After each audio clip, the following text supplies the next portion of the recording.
The balance of the mind. You have to bear in mind that words or language have their limitations, they cannot express or convey all conditions of mind, but you can see for yourself what happens to your mind during the practice. We try to cultivate awareness of our body's movements.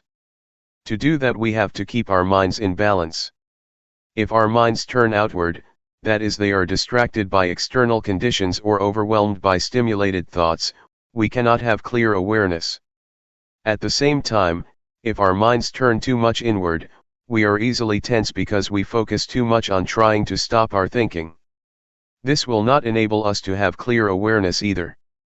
Turning too much outward or inward is not good for us, so we should try to keep our minds in balance, neither carried away by thoughts nor trying to stop thinking.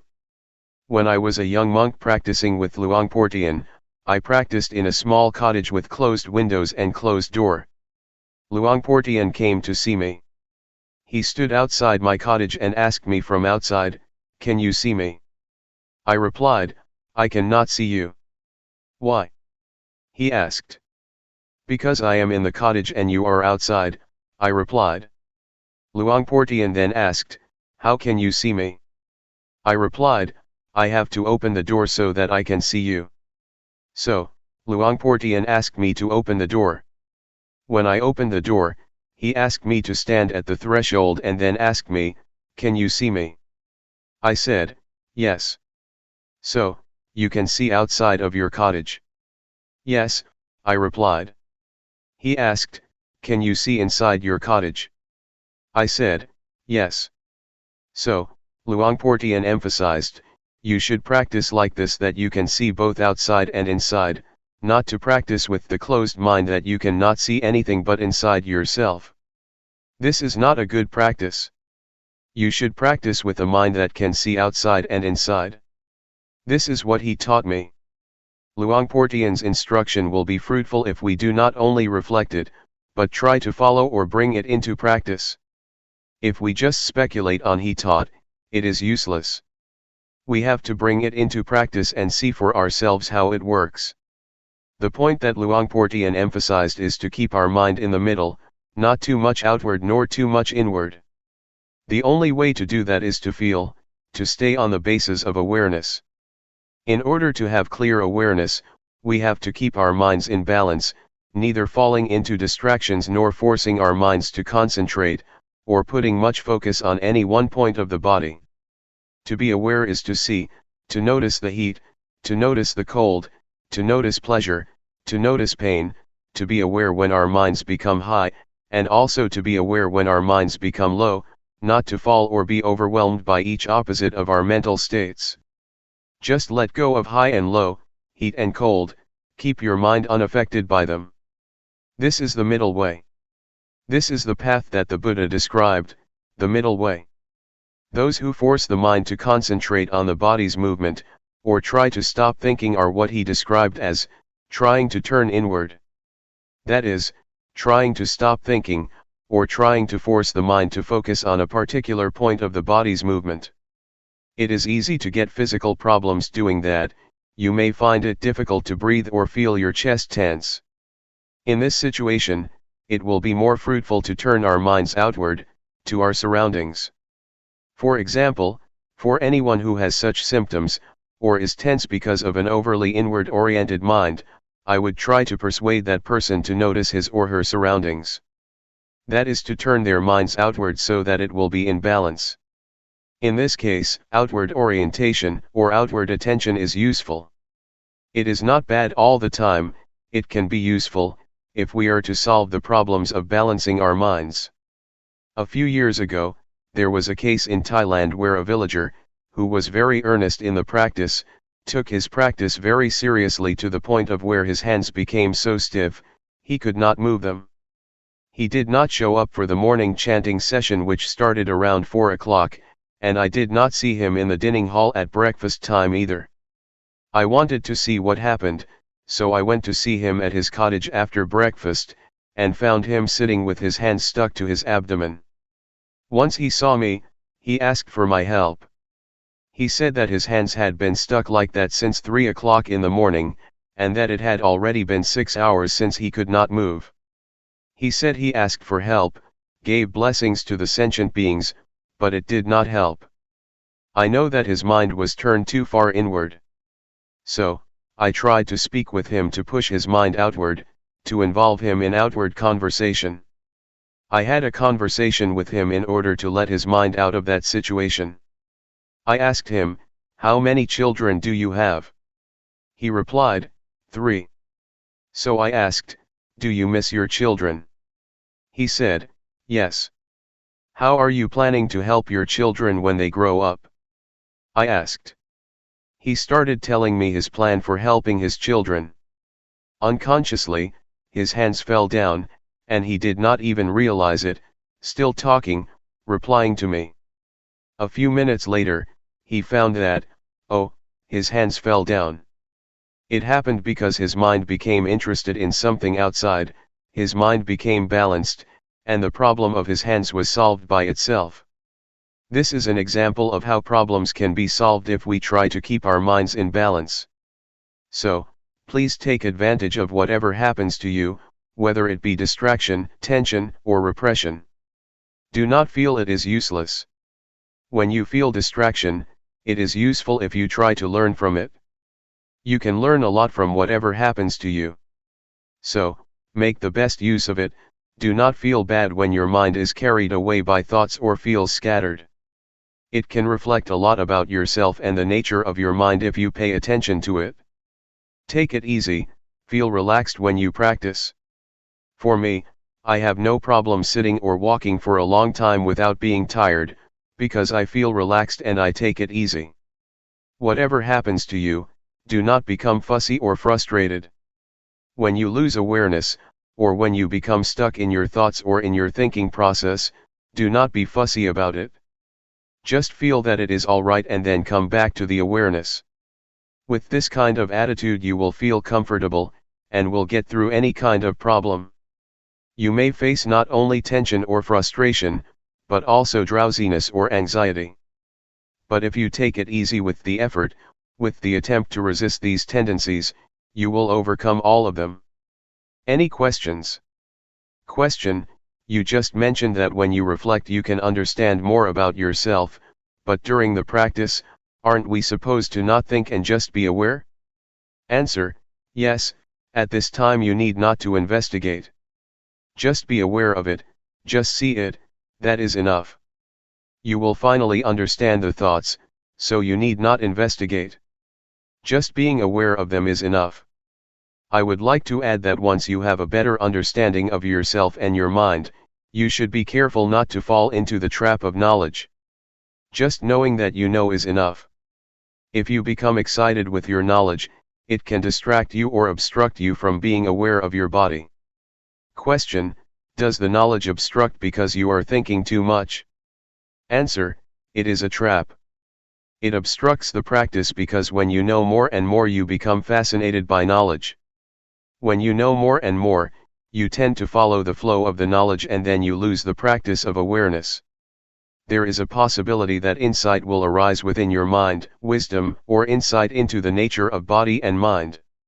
You will have an understanding about wholesome, unwholesome, sin, and merit. You will understand the three common characteristics: impermanence, suffering, and no self.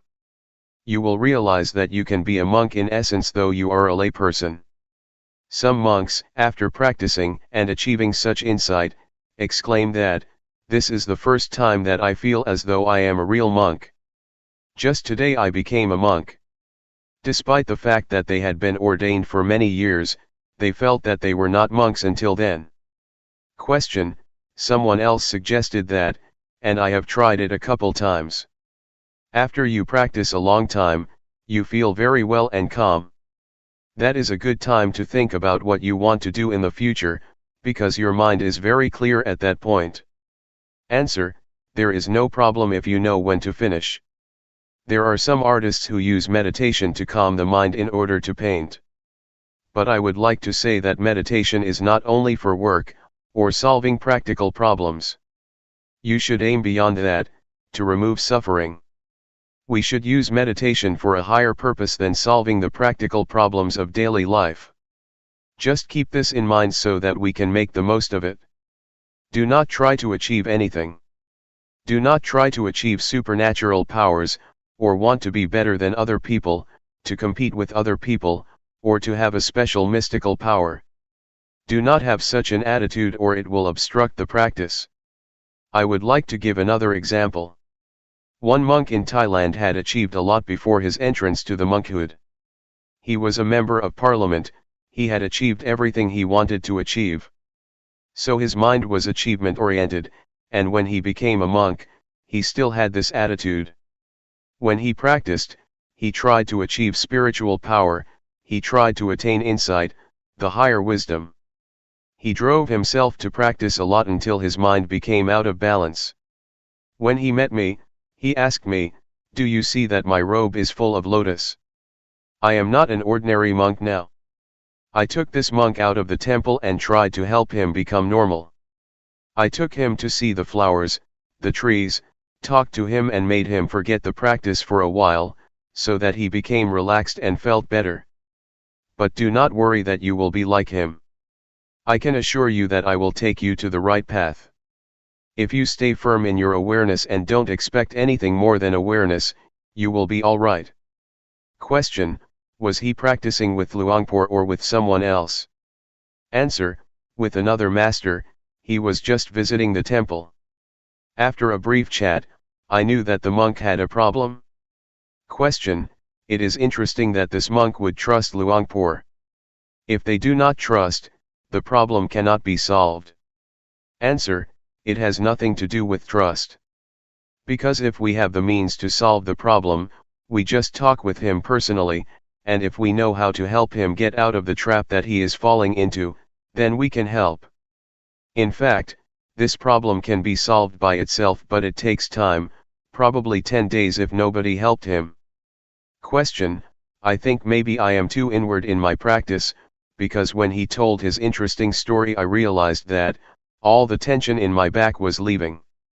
After I went outward and listened to his story, I started to forget all about the pain. I still have a congested head, but I can see now that my back tension is releasing. Answer: it is okay. Whatever happens, do not be worried. You should learn how to solve the problem yourself. For example, when you become tense, try to look outward, see your surroundings and pay attention to them. This will help balance your mind. Question: I have noticed that when I go outside to walk around the pond, I feel more relaxed than I do in here. When I work in here, I feel more tense. When I work out there, it feels lighter to me. Answer: do not worry about whether your practice is right or wrong, do not try to achieve the right practice, just keep your mind relaxed and feel comfortable, going beyond anxiety or desire. Question: Luangpor mentioned earlier that hindrances can be helpful, so sleepiness or things like that can be helpful, we just need to resist them. I am just thinking, for example, that today I feel drowsy, and I have been staying with it. I am just thinking that maybe it is helpful sometimes to just go take a nap. When you wake up you feel refreshed, then you can practice better instead of trying to stay with it for a long time. Answer: if your body needs rest or feels physically tired, taking a nap is alright. Even the Buddha suggested you do that if your body needs it. But we should not take a nap on every occasion, just special occasions. If you take a nap every time you feel drowsy, you will not go anywhere. Question: in Sati meditation, we use our body's movement as the object of meditation. While doing the practice, there are other sensations of the body taking place, such as the stomach growling, legs going numb or coughing, etc. Where do we place awareness? Answer: when you cough, do it mindfully. When you feel tense or when you feel tired or have physical pain, sometimes it is not good to resist it. You have to reduce that pain by changing your position from sitting to walking, etc. You have to learn how to reduce this kind of suffering. It also depends on the case. For example, when you feel pain at your neck, you are aware of it, but you should not concentrate on or pay attention to it. You should just continue the awareness of your hands movement. But if you feel tired and your body needs to relax, then you should change postures, or if you have gas in your stomach, the gas should be released mindfully. Question: can you define mindfully, please? Answer: you are aware of it. Mindfulness and awareness are interchangeable. Practically speaking, they are the same, concomitant, twins. So, to be mindful is to be aware of that particular thing. Question: but when you talk about awareness, you are talking about your senses, right? What you feel, what you taste, what you hear, what you see, that is all part of awareness, right? Answer: yes. Knowing what you see and what you hear is awareness. But for the practice, you just pay attention to the object of meditation, like the body's movement. Once, while I was practicing sitting meditation, a big snake moved towards me and it seemed to me that it did not realize that I was in front of it. So, I tried to stop it and make it aware that there was a person in front of it. I threw a matchbox in front of it, and it raised its head once it realized that there was something in front of it. Once I knew it was a cobra, I tried to protect myself without fear, without nervousness or anxiety. Since at that moment, I knew I should not move hastily, I did it mindfully, grasping my robe to protect myself. I prevented the cobra from biting me. June 9, 1997. The Threefold Training. We have to study ourselves to gain a better understanding of ourselves, otherwise, we will become the victim of suffering. Suffering will become our master, and control our minds. If we know ourselves, we become our own masters and can live our lives accordingly. Within ourselves, there is both heaven and hell, merit and evil. Our mind can be the source of happiness or the source of suffering. Pleasure and pain are inside ourselves, as are all states of mind. If we know ourselves better, we will learn how to make our lives happy and free from suffering.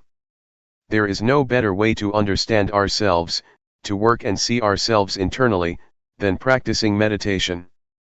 But normally people are not much interested in meditation. Buddhadasa, a great monk in Thailand who passed away recently, once said that people tend to respect monks, but they never listen to them or put their teachings into practice. Mindfulness meditation is the shortcut to the heart of the nature of our minds and bodies. It will lead us straight to the core of reality, that is the body and mind. There is no way for us to gain a better understanding about mind than mindfulness meditation. Mindfulness helps us attain wisdom or insight into body and mind. It helps us to be clear and remove any doubts we may have about ourselves. During the practice, you may ask yourself, what am I doing? Why did I come here? What is the purpose of meditation? Will it work for me? Or you may ask yourself, is there heaven or hell? These are all questions that I asked myself 30 years ago when I was still a layman. When I met Luangpor Teean, my master, he persuaded me to practice with him. He said that, all of these questions will be answered if you practice with me. What we are doing here is trying to follow the path of the Buddha. The Buddha once said that all of us are subject to suffering. We have suffering in front of us. It has penetrated into the deepest core of our existence. Suffering dominates our lives, so we should be aware of it and try to find the way out of it. We come here to practice meditation in order to get rid of suffering. This method of practice enables us to see the reality of body and mind, to see how suffering is created. It is created from our attachments to body and mind. We are attached to anger or the many kinds of emotions, despite the fact that there is no real self in those emotions. That state of mind has no substantial reality. But we still cling to it, which leads to suffering. Mindfulness enables us to see clearly that our attachments create suffering and misery. It helps us see the body as it is, a combination of various factors. The fundamental elements that comprise the body are earth, fire, water, and wind. We can see clearly how these four fundamental elements make up the body. We can see clearly that the body is not self. There is no self in the body. It is just the combination of these four fundamental elements. Meditation will also enable us to see the nature and conditions of the body. All questions about the body will be solved, and we will not have any questions anymore about it. The same goes for the mind. We will understand the mind with mindfulness. There are thousands of different mental activities of the mind mentioned in the Tripitaka, or the Buddhist canon. These can be understood by us, if our mindfulness is developed enough. During your practice, a lot of thoughts arise in your mind, and you may often be disturbed by them. Once you know yourself clearly, you will see that suffering is caused by your attachment to thoughts and emotions. When we hear a noise, we react to it, we are attached to it, and we make judgments about it. The noise is good, the noise is bad. Whatever we see, whatever we have contact with, we always react to it and make judgments, good or bad, pleasure or displeasure, satisfactory or dissatisfactory. We are not aware that we should not be attached to these objects because they have no self. It is just a thought, not the self, and we should not make it personal. There is no person in that thought, but because of our ignorance, we grasp it and take it to be a person or make it personal by attaching ourselves to it. Mindfulness meditation helps us to see, to go beyond convention. Conventions are not the ultimate reality. They are what we assume them to be. You assume that this is good, that this is bad. I am the monk, you are the layperson, this is Guanyin Bodhisattva, etc. We are attached to convention, and this makes us suffer. If we see the ultimate reality, we will see and understand that convention is just what we agree upon together. With this insight, with this understanding of conventional reality, suffering has no basis of existence. Suffering exists because we are attached to conventional reality. Once we have insight into conventional reality, and understand that it is not the ultimate reality, suffering cannot be sustained. This is the ultimate insight that we can attain if we develop enough mindfulness. The practice covers the whole aspects of the training according to Buddhism. According to Buddhism, there are three aspects of the training we call the threefold training: training in higher morality, training in higher concentration, and training in higher wisdom. When you practice and develop awareness, the awareness will keep you moral, because if you have awareness, you will not be inclined or tempted to conduct evil. Awareness will enable you to be calm and have a peaceful mind. And, obviously, awareness will bring you to wisdom, to have insight into the nature of reality. You can see that whatever object we have contact with, there is no real self, no independent or substantial self that we can attach to.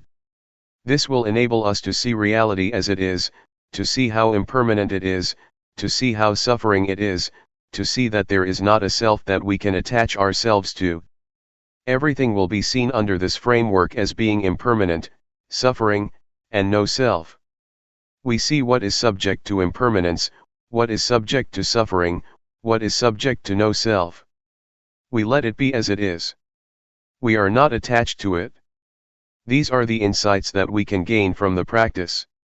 With the insights I mentioned to you, our lives will not be harmful to either other people or to ourselves, because there will be no base for hatred, greed, or delusion to exist.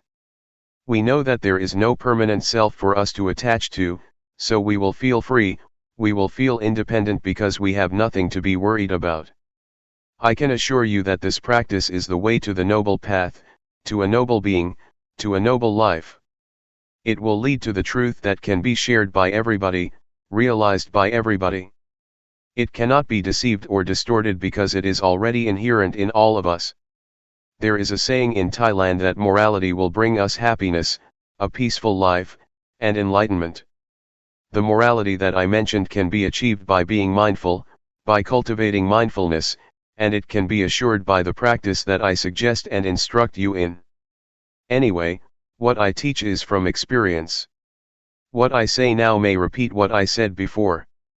It may not flow vertically or continuously, but it is the experience that comes from my heart and can be shared by anybody who practices. Enlightenment means there is no self to suffer, the self vanishes, so there is no base for suffering to exist. We do not need to act out of desire for enlightenment. We just practice, simply practice, and realization will come to us naturally because we carry out our actions. We make the cause and the outcome will take place independent of our desire. Enlightenment has to take place because we have created its cause. According to the law of causality, once we do this, that will happen whether you like it or not. So, you just practice. Action is called karma. If you do it this way, it will lead to the result which is independent of our desires. It just happens.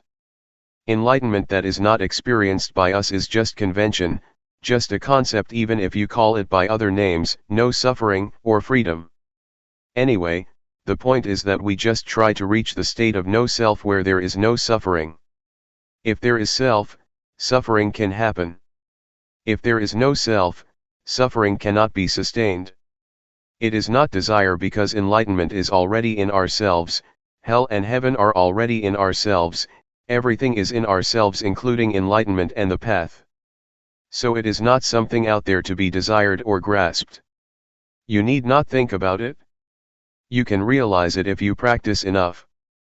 For example, does anger last? No. Have you ever acted out of anger? Yes. When you get angry and you fight back, anger fades away and is replaced by sympathy or guilt. So, you can see that anger has vanished and was transformed into other kinds of emotions. The same also applies to suffering. In fact, it does not last long unless we attach ourselves to it. If we are not attached to suffering, it will dissipate. This can happen if we have insight. Whatever we encounter, we will understand that it is impermanent, unsatisfactory, and no self. We will discard it easily without attaching to it. We let it go like garbage. There are many kinds of garbage: paper, plastic, recyclable or non-recyclable. We throw the garbage out according to its category. The same applies to whatever experiences we have. Once we make contact with any kind of object, we let it go. We discard it according to its nature: this is impermanent, this is suffering, or this is no self. All experiences can be perceived into three characteristics, and we just let them go according to their nature. If we live our lives this way, our lives become holy, pure, clean, and free from defilement. It is as if nothing can make us impure. This holy life will make everyone a monk. Everybody here can be a monk. It is a state of mind, a state of pure holy life. In the Buddha's time, there were many established lay people that could be called monks or a noble one, because they were free from suffering. All teachings of the Buddha are centered on these three: impermanent, unsatisfactory, and no self. In the first sermon of the Buddha, he asked the 5 ascetics who would become the first group of noble beings, "Is there anything permanent?" They replied, "No, everything is impermanent." Buddha asked, "What is impermanent is suffering, isn't it?" They replied, "Yes, what is impermanent is suffering, or the causes of suffering." "So, whatever is subject to suffering is without self, isn't it?" he asked. "Yes," they replied. So, once the 5 ascetics understood that everything is no self, they were enlightened. So, this is the key teaching of the Buddha, the 3 common characteristics. Very few people teach this doctrine. It was fortunate for me that Luangpor Teean taught me about this reality. Cyclic existence is in the present moment, it happens in this life, it is not the bardo or the next life. Our present life is governed by the cyclic existence. Take the smoker for instance. The cyclic existence is composed of 3 factors: defilement, action, or conduct, and consequence or result. The smoker has a desire to smoke, and once they smoke there is addiction, and addiction leads to desire to smoke more, and it becomes a cycle: desire, smoke, addiction, desire, smoke, addiction. This is the cyclic existence. This cycle can be broken if the smoker rejects or abandons this habit. No smoke, no addiction, no desire. This finally leads to enlightenment. Once the cycle is broken, nibbana can be realized. Because there is no desire, no action arises. Once there is no action, no desire, and no addiction take place, everything becomes normal, becomes cool. Nibbana is the state of coolness. June 10, 1997. Seeing the mind. We are now following in the footsteps of the Buddha. What we are doing now is practicing what the Buddha instructed us in, that is training ourselves to be aware of body, feeling, thoughts, and mind objects. But we should learn how to do it properly, otherwise we may suffer because of the feelings, thoughts, or mind objects that arise. Our practice may be delayed or obstructed by a lot of things, such as thoughts. In fact, what we should do is just be aware of them, but sometimes we act upon them, and thus another kind of thoughts arises. It is a kind of dual or two layers of thoughts, we act upon creating more thoughts. It is not the primary thoughts that create suffering for us, but the secondary thoughts. This reaction or response to thoughts makes us unhappy and will delay our practice. So, please avoid reacting to thoughts, just be aware of them, and then let them go. In Thai, meditation practice is called Hapathibat. Hapatha means to return. What we are doing now is returning, bringing our minds back home. We tend to be driven by emotions, thoughts, feelings, and elemental conditions. They drive our minds away from home. So, we have to bring our minds back home. This means we have to resist, to go against the stream of habit, go against the stream of thoughts or emotions. Normally, we tend to follow our thoughts, but now we try to resist them, to go against habit, and return to awareness. Awareness is our home. We have to turn our minds back to awareness, to bring our minds back home. Awareness is the point of reference, it is like a pillar that we have to grasp firmly, in order to return and not be driven by any kind of mental conditions. Mindfulness meditation covers two kinds of meditation, namely, calmness meditation and insight meditation. The point is to be aware of the body and to be aware of the mind, to be aware of feelings, thoughts, and mind objects. It does not mean that you have to stop your thoughts, just see them, simply know them. When you think or when thoughts arise, just be aware of them, whenever thoughts arise, just be aware of them, no matter how often they arise. It does not matter if you have a lot of thoughts, but the point is that once one arises you are aware of it. If you have 100 thoughts, you should be aware of all 100 of them. It is not how rarely or how frequently you think, but how often you can be aware. This is what we call self-awareness, to be aware of our own thoughts. This is what Luangpor Teean emphasized. Do not be worried if you have a lot of thoughts. What you should do is be aware of whatever or whenever thoughts arise, that is all. That is the practice. If we want to attain calmness or peace, we may try to stop our thoughts or stop the thinking process, this will lead us to the calmness meditation. It will bring us only calmness and peace to our mind. This practice is like putting a stone on top of grass. The grass cannot grow. But once you move the stone, the grass will grow again. So, this kind of calmness meditation is beneficial only when you practice it. When you stop practicing it your mind will be the same as before. So, we are not going to do that. What we are going to do is not to stop thinking but to be aware of it, to be familiar with our thoughts. The more we are aware of our thoughts the more we are familiar with them. We will be so familiar with them that we can point our finger at them, and tell them that we will not be their victims again. We will not follow them again. This is what we are trying to do, to understand our thoughts clearly and directly, knowing that they are only the concocted or compounded beings that deceive us. But once we know this clearly, they cannot deceive us anymore, and we become their masters. We will understand that thoughts are not self, they are just the result of the concocting mind. Many practitioners or meditators may at one point be overwhelmed by various kinds of thoughts. It is like an army of thoughts is bombarding your mind. You may encounter this experience. You may feel bad, but if you keep being aware of whatever thoughts that arise, at a certain point you will suddenly become face to face with the thought. You will see clearly that it is not self, that it is not yours. The thought is there, but we do not make it personal anymore. It is not me and mine, it is not my thought, the thought is not me, it is out there, and we are not going to identify with it anymore. At that point, the thought will have no foundation to stand on to exist. It will vanish, it will dissolve. All thoughts will be dissolved instantly. This is what I call victory of the practitioner. I experienced this kind of victory, and there is nothing else except this kind of victory. I cannot explain more than this, but to ask you not to be discouraged by being bombarded by a lot of thoughts. Keep firm, stay with the awareness, with the knowingness, and then you may be able to overcome it. If you follow my instruction and are aware of body, mind, feeling, and mind objects, all of you will go straight to the target, to the end. So, keep knowing these four aspects of reality. You will gradually understand the nature of these realities, and you will be able to realize that once you hear a sound, it is just a sound you hear.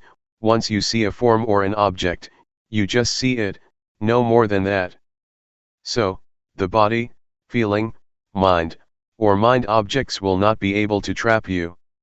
You will not be subjected to their influence anymore, and you will be able to see these four aspects, these four kinds of realities, the way they are. There is no more than that. Take feeling, for example. If you are not aware of it, once one arises, it will not be just a feeling. It will be more than that. You will judge this feeling. Is it good? Is it bad? A lot of convention, a lot of values will come into play because you are not aware of the feelings. This is good, this is bad, this is desirable, this is undesirable. So, many kinds of values and judgments come into play, and there will be no end. The same is true of mind or thoughts.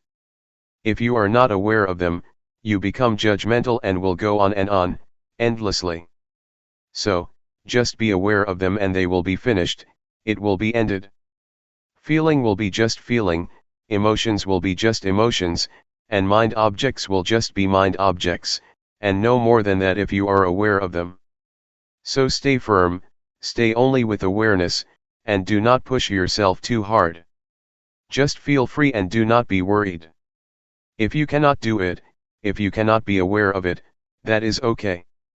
Do not feel bad for yourself, do not feel regret, oh, I made a mistake. No, just forget it, just go ahead with your practice. Eventually you will realize the truth through awareness. With awareness the truth will reveal itself. The truth of feeling, the truth of mind, the truth of mind objects, and the truth of body will reveal themselves without your memorizing from texts. These truths cannot be memorized, but it is in your capacity to realize them. From my personal interview, all of you have already experienced what is in yourselves. You did not experience something in your imagination. What you explained to me during the past few days is what you have experienced. It is inside yourselves, it is useful. Do not discard it. If you know how to see it properly, it may not be mindfulness that you wish for, but it is still useful for you to use it, for you to understand it. So, just try to learn from it, and it will give you insight or wisdom. What we have experienced so far is not beyond the realm of body and mind. This is the physical body, and feelings, thoughts, and mind objects are in the realm of the mind. So you did not experience something out there. It is already in your body and mind. Try to make use of it skillfully. Luangpor Teean told me that the training of the mind is to see the mind, To look into it, not to seek for calmness of mind. Just see it, just be aware of it, and you will have proper mental training. Since your experience is not beyond body and mind, you do not experience something out there. You experience what is already in yourselves. So, just feel free, feel relaxed and know that you have done nothing wrong. But if you see the image of hell or heaven out there, if you smell odor out there, if you see a vision of angels or a deity out there, you are traversing the wrong path. Please come back. Just try to see, be aware of what is already in your body and mind. That is all. Do not look beyond that. What you have already done may be called meditation, observing the precepts, or earning merit. The meditation you practiced has already covered what I just mentioned. When you practice meditation here, your mind becomes normal, that is sila, or morality. It means normal, normal in conduct, normal in deeds. If you feel calm and peaceful, that is wholesomeness, or husala. If you know how to be free from your thoughts, that is wisdom, even if you suffer because of them, as long as you learn from them, you have gained wisdom. It is knowledge. It is not necessarily negative. When you practice, you do not do anything harmful to yourself nor to anybody, which means you have already kept the precepts, observed morality. So, morality, concentration, wisdom, wholesomeness or merit, have already been developed from your practice. Please learn how to transform undesirable thoughts, and whatever suffering you may experience. Do not let thoughts make you suffer. Try to adjust your mind, try to change it to be wholesome and happy. You have to learn by yourself to solve your own problems, and if you keep solving your problems, you will have what we call wisdom. You will learn that you are your own master, you will know that your own self is your refuge, and this is the ultimate truth that everybody should understand. There is no refuge other than oneself. Any questions? Question: whenever there is a thought, you suffer because you develop more thoughts. Thoughts that stem from intentional thoughts are okay, I think. For example, if during the practice, you have a thought and know that you cannot improve yourself based on it, then you come up with something of how you want to improve it. Answer: yes, if it is a skillful thought, it will lead to wisdom. We should learn from thoughts without suppressing them, that is what we call wisdom or insight. Wisdom can be obtained when body and mind are free of disturbance. Now, we are already here, and our bodies are far away from annoyance or disturbance. If our minds still think about this and that all the time, about sensual pleasure, about sensual happiness, the Buddha compared this situation to a log that is on the shore but is still wet. You cannot make fire with this wood.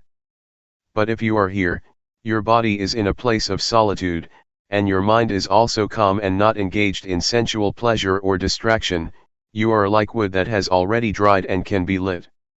This means that one will be able to be liberated because body and mind go together. The person who does not practice will keep thinking about the experiences of the past.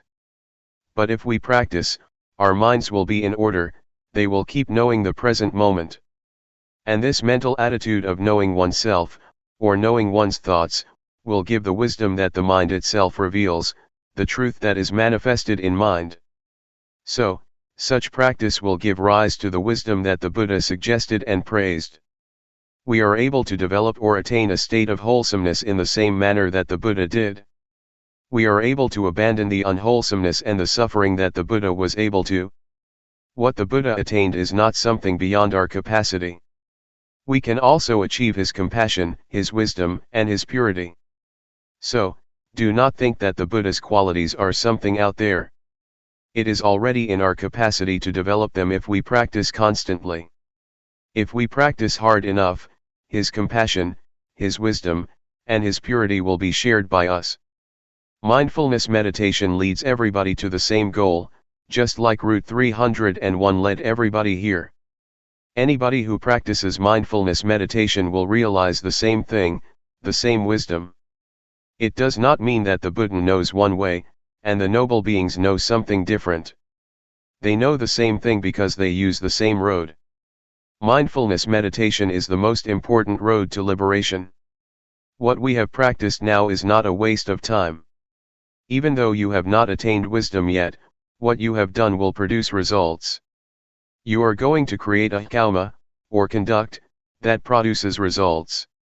For example, when you raise your hand you become aware of it, such awareness will not vanish. It will accumulate and it will enable you to attain something. So, keep practicing even if you do not gain insight during this 7-day retreat. That is okay, just never mind. Please continue your practice after the retreat, and it will certainly produce results. Question: could anyone reach liberation during this lifetime? Does it depend on the amount of effort you put in the practice? Is it hindered by the sankhara that you have accumulated? Answer: yes. It is possible for a person to achieve liberation, if one practices the Dhamma or the teaching that the Buddha suggested. That is to develop or train in a higher morality, in higher concentration, and in higher wisdom. We are capable of reaching that point. It is not necessarily obstructed or hindered by past actions. If we practice in the present life, we are able to liberate ourselves. I would like to ask you, is there tomorrow? The teaching of the Buddha is full of marvelous characteristics. It is what the Buddha practiced by himself, and it is beyond time. It can produce results beyond the limitations of time. It is what one can realize by oneself, and it can be achieved by anybody with no limitation, and only the practitioner will realize it. You cannot practice it for other people. This is what the Buddha said. There is tomorrow, but we do not know what the chances are for tomorrow, and we cannot do anything about tomorrow. What we can do is today. The past, or yesterday, is already gone and we cannot do anything for the past. What we did in the past is already in the past, we cannot do anything else now. So only today can we do something. Please try to make an effort to improve today. Do not pay much attention to tomorrow or to yesterday. Question: can we teach what we have learned to other people?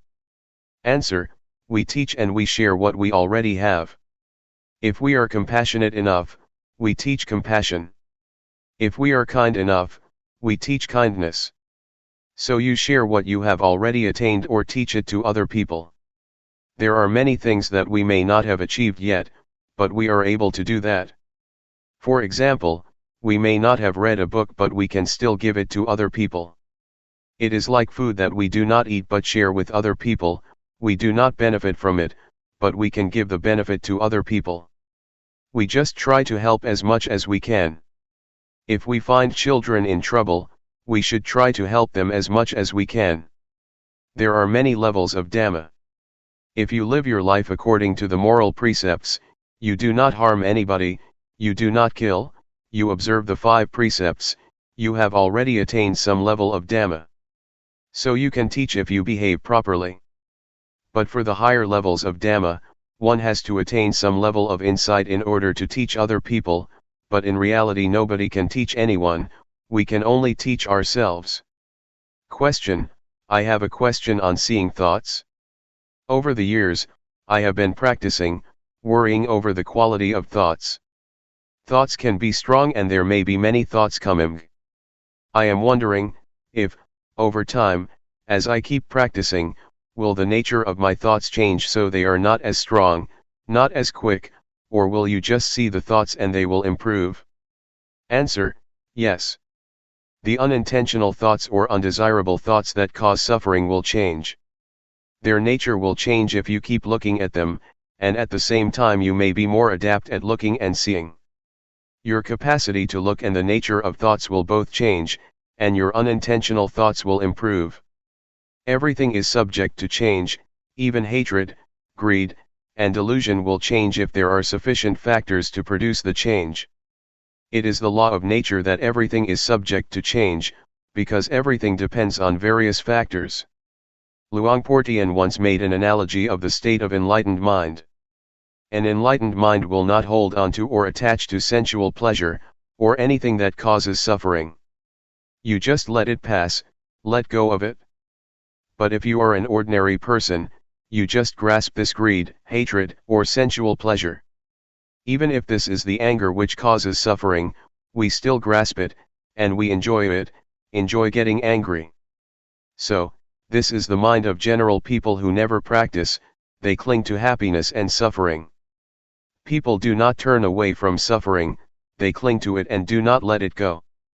I ran a summer camp. The small novices had a quarrel and wanted to fight with each other. I tried to keep them from kicking and striking each other, but they still wanted to punch each other. They wanted to preserve the anger, they clung to it and would not let it go. So, this is the state of ordinary minds, of ordinary people. When the eyes of the enlightened one make contact with a form, a visual object, to see is just to see, there is no clinging to the form or to the visual object, it just falls down and suffering cannot exist. There is no attachment to the eyes or to the mind. But for ordinary minds, once the contact has been made, they cling to the noise, to the object, and cannot let them go. In fact, Luangpor Teean compares it to clay. If you throw it at a wall and it sticks, it is like an ordinary mind, you cannot let it go. You just think about it over and over, and you become happy or suffer. But for the enlightened mind, it is like dried soil, you throw it and it never sticks to the wall but just falls down. You just see it but nothing happens. Question: is appreciation of beauty a judgment? Answer: that this is beautiful or this is ugly is just convention. The mind of the enlightened one is like the leaf of the lotus that cannot be stained by water, not even a drop. The enlightened beings live in the world but cannot be stained or polluted by the world. They do not cling to the world. They are beyond the world, but they live in the world. The lotus grows out of the dirty mud, but it will never be polluted or stained by the mud. It is very beautiful. This is the mind of the enlightened one. Question: why is happiness a suffering? Is it because it is unstable? Answer: if it is general happiness, it is suffering because it is subject to change. It is just convention. But supreme happiness, liberation, or enlightenment, is different. No happiness is greater than enlightenment. June 12, 1997. Foundations of Mindfulness. Please pay attention. We have been following the instructions that the Buddha gave in the sutta called Satipatthana, or the sutta about the four foundations of mindfulness, which covers all human activities. Human lives or human ways of conduct can be divided into four: the realm of body, the realm of feeling, the realm of thought, and the realm of mind objects. There are a lot of details concerning these four aspects of a human being. Our bodies have experienced a lot of things, we have felt a lot of feelings, encountered various kinds of thoughts, and faced a lot of mind objects or mental impressions. No matter what happens to the body or to the physical form, with mindfulness we can understand the fundamental truth, or the fundamental nature that underlies the activities of the body. Mindfulness gives us insight into the nature of the body. The underlying nature, the fundamental law, that governs the physical realm is what we call the three common characteristics: impermanence, unsatisfactoriness, and no self. Feelings are also subject to the three common characteristics. Every kind of feeling, whether it results from contact with the eyes, with the ears, with the nose, with the tongue, with body, or with mind, is subject to these three common characteristics. Ultimately, feelings have no self. We cannot take them to be a self or a person. If we do not understand the reality of feelings, we will be their slave. We will try to struggle for the pleasant feelings, we will try our best to protect whatever can give us pleasant feelings. A lot of people are busy possessing objects that provide them with pleasant feelings, but they will ultimately find that they cannot keep them all the time. They are subject to change, to vanish. The Buddha always stresses that a feeling is not self, it is not the person, it is not the individual, so do not take it to be a person or self. Worldly beings who do not practice cannot understand what the Buddha said, but we will be able to understand if we practice hard enough. During the past few days we have been here, We may not have attained this insight yet, but it is within our capacity to see, to understand, and to have insight into the nature of feelings. We should understand mind or mental formations too. Thoughts, or mental impressions, are very important because if we are not aware of our thoughts, they will give rise to anger, hatred, and delusion. They will give rise to pleasure, pain, sorrow, happiness, and a lot of conventions. Law, rules, regulations, and all sorts of things will come into play, and your thoughts will proliferate without end. Thus we should learn to understand the thinking process. Can we see thoughts? Can we know the thoughts that arise in our minds? Do we follow the thoughts, or do we just know them, just be aware of them? Do we suffer because of thoughts, or do they make us happy? Can we see how thoughts are not self? Are we able to see them as void or empty of self? If we understand and see the thoughts that arise in our minds, thoughts are no big deal. We will become their master. But if we do not know the thoughts in our minds, they will control our lives, they will be our masters. To practice mindfulness meditation, we start by cultivating awareness of our bodies. We start at this point and then we become aware of feelings. Once we are confident enough to be aware of body and feelings, we will then go to the next step of being aware of our thoughts. We cannot jump directly to awareness of our thoughts, because we need to be skillful enough or it will cause us trouble. Our mindfulness should be cultivated, and it has to start from an awareness of the body and our feelings. Once our mindfulness is developed enough, we will proceed further to train ourselves to be aware of our minds. We have to know the former step thoroughly first. If we ignore the awareness of the body, and jump to the step of mental awareness, we will become easily lost in our thoughts. To handle our thoughts and mental impressions, we need to know their weak points. It is as thought we are going to handle a snake. Snakes are harmful, but the skillful person who knows their weak point can capture them without getting hurt. It is like handling an elephant. Elephants are very big and strong, much stronger than human beings, but if we know their weak point, we can capture and harness them. Whatever strength it has, however powerful it is, it does not matter because we know how to handle it.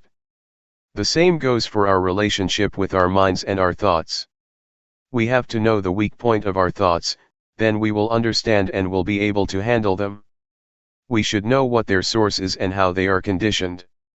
With this knowledge, thoughts will not be harmful anymore. Keep knowing your body and mind. Stay only with the knowing, and do not do other than this. Stay firmly with knowing, and knowingness will bring about a change to your mind. We need not do anything to the mind or even the thoughts, but just pay attention to our awareness, the knowingness. Luangpor Teean compared unintentional thoughts to a rat and mindfulness to a cat. For ordinary people, the rat is very big while mindfulness is very small, the cat is very small. If you want the cat to get rid of the rat, you have to feed the cat properly, so that it will grow bigger and bigger until it can catch the rat. So what is the food for the cat, or mindfulness? We have to feed mindfulness with endurance, with diligence, and with constant effort to cultivate our mindfulness. They will develop our mindfulness, and mindfulness will do its duty on its own, handling, replacing, or removing the thoughts from our minds. We do not need to do anything with the thoughts. Just allow your mindfulness to grow and mindfulness will do its job. So, try to be firm on this principle. Does it sound difficult? Now let's talk about the fourth category, mind objects. There are two kinds of mind objects. One belongs to the realm of wholesomeness, and the other, unwholesomeness. Wholesomeness will enable us to be skillful, to be wise, and to be intelligent. It keeps our minds normal, stable, and unmoved by pleasure or pain. The unwholesomeness mind object, the second kind of mind object, always brings trouble to us. It creates a lot of suffering, and it turns one's mind to hell, to be animal-like, or to be a ghost. So, this is what we should be aware of.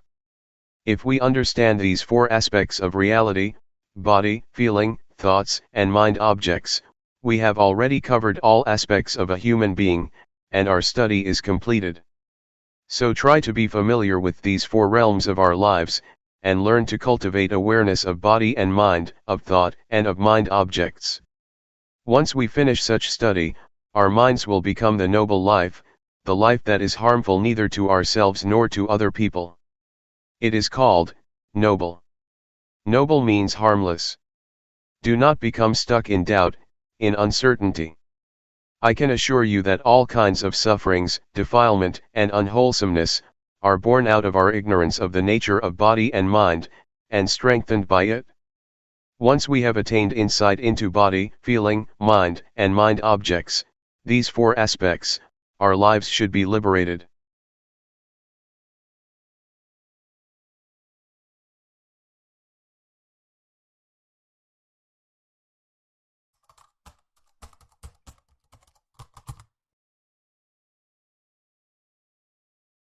May all beings be at ease, whatever living beings there may be, whether they are weak or strong, omitting none, the great or the mighty, medium, short or small, the seen and the unseen, those living near and far away, those born and to be born. May all beings be at ease.